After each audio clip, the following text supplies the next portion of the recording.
Prevista para esta quarta-feira, a votação do relatório final da CPMI do Cachoeira foi adiada para o próximo dia 11, segundo um comunicado divulgado pelo próprio colegiado. Esse adiamento foi um pedido das lideranças partidárias que querem mais tempo para negociar pontos ainda divergentes. Ontem havia a expectativa de que parlamentares considerados independentes poderiam se reunir com o relator, o deputado Odair Cunha, do PT Mineiro, para negociar novas mudanças no texto e garantir a aprovação do relatório. Entre as principais queixas estão a não inclusão no texto final de informações sobre empresas que receberam dinheiro da empreiteira Delta e não tiveram o sigilo quebrado pela CPMI. Bom, na semana passada, para tentar conter os ânimos, as dissidências, tanto da oposição como também de parlamentares governistas, o relator recuou e retirou do seu parecer alguns pontos polêmicos, os mais polêmicos deles, os pedidos de indiciamento de 5 jornalistas e também o pedido de investigação da conduta do Procurador-Geral da República, Roberto Gurgel, pelo Conselho Nacional do Ministério Público. Bom, sobre mais esse novo capítulo, da CPI do Cachoeira, a gente conversa agora com o deputado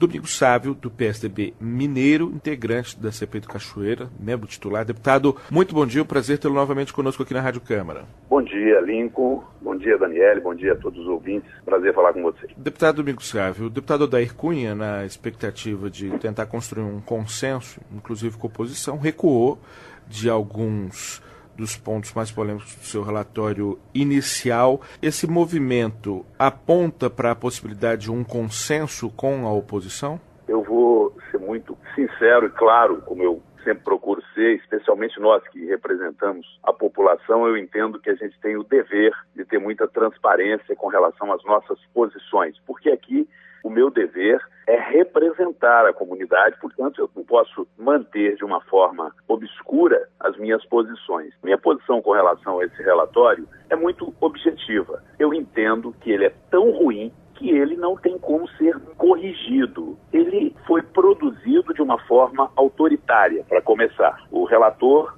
embora tenha o dever, sim, de fazer o relatório, esse relatório deve expressar o pensamento e traduzir os fatos, o pensamento da comissão, do conjunto da comissão, e deve traduzir os fatos que foram investigados. E, obviamente, se fizer acusações com a propósito de indiciar, deve fazer fundamentado em provas. É uma leviandade você fazer qualquer tipo de acusação após uma investigação sem ter nenhuma conclusão objetiva. Pois bem, neste caso, nós temos motivos de sobra para fazer indiciamentos de pessoas criminosas, tanto da quadrilha do Sr. Carlinhos Cachoeira, que isso não é nenhuma novidade, porque foi investigado pela Polícia Federal, ele esteve inclusive preso, espero que volte a ser preso o mais rápido possível, porque é, sem dúvida alguma, um criminoso, não só ele, como aqueles que se envolveram com ele, mas e se envolveram no objetivo de cometer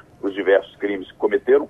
Mas ocorre que aquilo que realmente interessa à população, que é a investigação do desvio de dinheiro público, envolvendo empreiteiras laranjas, empresas fantasmas, que desviaram mais de R$500 bilhão.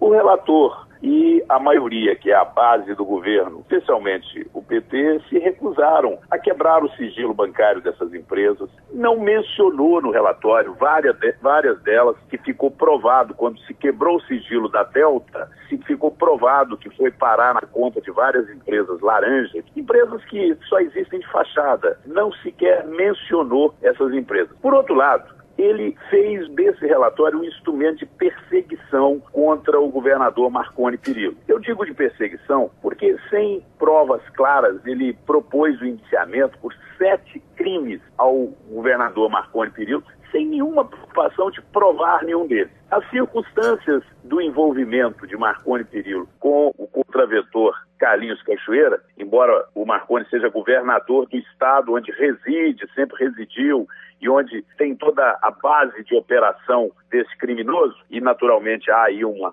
proximidade maior, até física, está ali na mesma cidade onde está a sede do governo de Goiás, embora exista telefonemas, da mesma forma existe envolvimento do governador do Distrito Federal, do Agnello Queiroz, que nem é citado praticamente no relatório. O relatório tem uma característica de perseguição política, uma coisa que cheira a ditadura, para não dizer inquisição, uma coisa vergonhosa, que causou a revolta não só dos deputados do PSDB, mas da grande maioria, porque chegou ao absurdo de indiciar 5 jornalistas como criminosos, sendo que nem sequer eles foram ouvidos. Não houve entendimento de que houvesse qualquer responsabilidade criminal a ponto de que a CPI não quis nem ouvi-los. A maioria decidiu que não havia indícios sequer de responsabilidade criminal. Mas esse ponto foi retirado do relatório, né? Sabe por que ele retirou? Porque ele está fazendo também um jogo mesquinho, que é o jogo de perceber que ele não tinha maioria para aprovar aquele monstrengo que ele apresentou, acusando jornalista e procurador. Aí ele começou a negociar voto por voto, ou seja, olha, vamos fazer uma coisa, vocês estão contra colocar o procurador e os jornalistas? Então eu tiro o procurador e os jornalistas e vocês votam comigo. Ele negociou isso com alguns deputados, o que é vergonhoso, porque esse tipo de acordo mostra também a falta de coerência do relator, já que nesses 2 capítulos que ele retirou, ele dizia, por exemplo, que os jornalistas, especialmente um deles, era o braço midiático do esquema criminoso, que era fundamental na organização criminosa. Como é que um relator tem num dia a convicção de que isto é o braço midiático, é fundamental na organização criminosa, e no outro dia ele simplesmente retira, nem coloca em votação, retira simplesmente porque houve uma pressão. Isso prova que ele não está sendo coerente. Perdão, desculpa interrompê-lo, mas diante de todo esse diagnóstico, o senhor acha que ainda a proposta de se apresentar um relatório paralelo está de pé ainda? Olha, eu diria o seguinte, quem pretende apresentar relatório paralelo, nós entendemos no PSDB que o relatório dele é tão ruim que tem que ser produzido outro, nem é paralelo, é um outro relatório, que terá que votar contra o relatório. Eu percebi claramente, no dia de ontem, que a maioria dos membros estariam propensos a votar contra o relatório, derrubar o relatório, dizer não a essa farsa, esse esquema do PT de vingança contra o PSDB, como se fosse culpa do PSDB eles serem condenados pelo mensalão. E agora, quando ele percebe que nós temos maioria para derrotar o relatório, adiam, com o pretexto de que foram os líderes que pediu. Isso não é bem a verdade. Se houvesse maioria para aprovar o relatório hoje, essa reunião estava acontecendo nesse horário. Eu conheço bem a casa e é preciso essa franqueza. Se tivesse maioria para aprovar o relatório, a reunião estava ocorrendo nesse minuto e o trator estava sendo passado em cima da oposição. Como eles fizeram as continhas e viram, olha, nós estamos realmente subestimando, né, a cabeça dos deputados e senadores. Eles não são tão subservientes ao governo assim não. Tem gente independente que quer um relatório sério, um relatório imparcial. Então, eu acredito que até a semana que vem não consigam mudar isso e que a gente derrube esse relatório vergonhoso e façamos, sim, uma representação junto à Procuradoria-Geral da República e à Polícia Federal, pedindo que continue investigando todos, sem exceção, não importa se é do PSDB, se é do PT, todos que estão suspeitos, porque está comprovado do crime ali, é evidente, é o Carlinhos Cachoeira, todo aquilo que a Polícia Federal já havia descoberto e o esquema da empresa Delta, que nós descobrimos e que o relator quis jogar para debaixo do tapete. Isso, a Polícia Federal e a Procuradoria precisa de ir a fundo nisso, porque se a CPI quisesse, ela seria prorrogada até o meados do ano que vem, ou pelo menos o primeiro trimestre do ano que vem, e ela poderia quebrar o sigilo dessas empresas laranjas, e aí vocês iriam ver, Lincoln, Daniel, vocês e todos que estão nos ouvindo, eu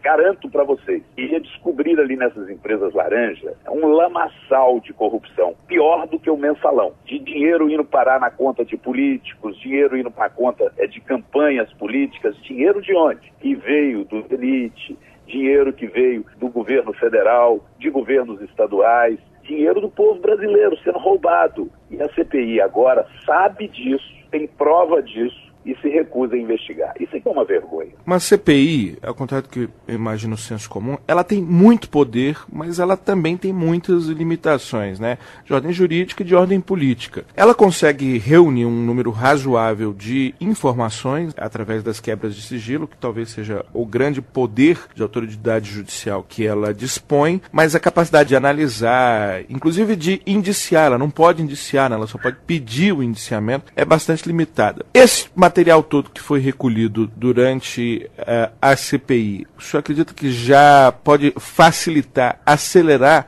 um processo que na justiça seria muito mais lento? Olha, com certeza já vai ajudar, sim.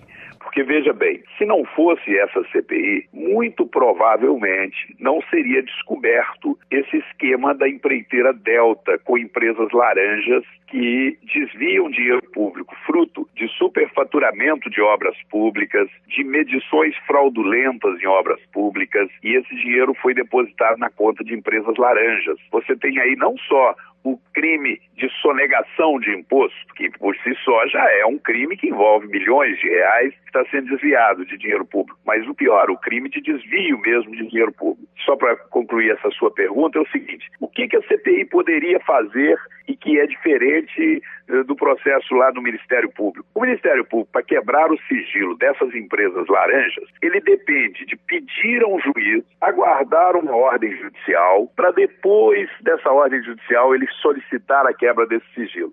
É um processo mais lento e que às vezes até o Ministério pode ter dificuldade. A CPI podia fazer isso em fração de minutos, votar e aprovar a votação da quebra do sigilo e no dia seguinte, por ofício, pedir ao Banco Central, na mesma hora, pedir ao Banco Central que quebrasse o sigilo dessas empresas fantasmas. Com isso, a CPMI poderia formar provas concretas e correr atrás para buscar de volta esse dinheiro do povo que foi desviado. Então isso é que nos deixa triste, porque o governo orientou, através do relator e da sua maioria, que isso fosse impedido, fosse varrido para debaixo do tapete. Dia 11, então, teremos o provável desfecho de todo esse trabalho. O senhor acredita que, diante assim, da premência do tempo, na semana que vem mesmo, a questão se resolve, deputado Domingos Sávio? Veja bem, Lincoln, ontem, inclusive, eu e alguns outros colegas ficamos reunidos até tarde em minha residência, debatendo esse assunto do ponto de vista também regimental. Uma das coisas absurdas de simplesmente adiarem a reunião de hoje é que isso mostra a falta de transparência, de clareza do relator para tratar desse assunto. Veja bem, se tem um relatório que está posto, que está apresentado, que foi lido, e tem, portanto, o relatório que existe é aquele que foi lido e distribuído cópias que vocês da imprensa todos acompanharam. Qualquer mudança nesse relatório, se o relator e o próprio presidente alega que hoje não podia fazer reunião porque está debatendo para se fazer mudanças, no meu entendimento, essas mudanças tinham que ser feitas à luz do dia, aos olhos da opinião pública. Portanto, a reunião hoje seria fundamental, até porque se você quer mudar o relatório, essa mudança tem que ser feita, no meu entendimento, com votação. Não é o relator sentado lá no gabinete dele, reúne com um, com outro, vai lá e muda o relatório, chega no dia 11 e apresenta um outro relatório. Se ele fizer isso, e parece que é isso que ele está tentando fazer, mudar alguns pontos para conquistar alguns votos e aí garantir a aprovação, se ele fizer isso, pelo que nós analisamos ontem do regimento, ao apresentar as mudanças no dia 11, ele tem que dar prazo novamente, pode-se pedir vistas novamente, pode-se abrir um processo de discussão novamente, porque, afinal de contas, ele está discutindo com alguns deputados. Ele não está discutindo isso à luz da opinião pública. Eu, por exemplo, não fui convidado pelo relator e nem ele me deu oportunidade, nem a mim, nem a nenhum deputado do PSDB, por exemplo, ou senador, para debater com ele a consistência de algumas coisas que está ali no relatório, ou melhor, a inconsistência, coisas sem sentido que ele colocou ali naquele relatório. Mas, de qualquer maneira, podemos concordar que chega no dia 11, aí ele apresenta um novo relatório com algumas mudanças que agradou A ou B, e aí ele diga, agora eu vou pôr em votação? Não, peraí. Se ele apresentar um novo relatório, no nosso entendimento, primeiro, se ele tiver um novo relatório, ele tem que apresentar o relatório, só ler as mudanças 24 horas depois, segundo o regimento prevê, e depois disso precisa de dar prazo para que os deputados possam debater, analisar, isso é o regimento que trata assim. Portanto, eu entendo que o relator pode estar até usando uma estratégia de cozinhar o galo, ou seja, empurrar com a barriga, porque é tão ruim, tão indigesto esse relatório, que eu acredito que ele não tenha condição de ser votado. O que eu espero é que nós possamos nos reunir, o ideal era que tivesse reunido hoje, para de maneira transparente, debatermos item por item, aquilo que for bem fundamentado, que seja aprovado, aquilo que for perseguição política, que seja retirado do relatório, porque não tem cabimento, depois de tanto lutarmos por uma democracia, nós temos um partido no poder querendo usar o poder para perseguir outro partido ou para perseguir quem quer que seja. Quero agradecer muitíssimo mais uma vez, deputado Domingos Sávio. Deputado, mais uma vez, muitíssimo obrigado, um excelente dia e bom trabalho. Obrigado, Lincoln. Obrigado, Daniel. Bom dia a todos.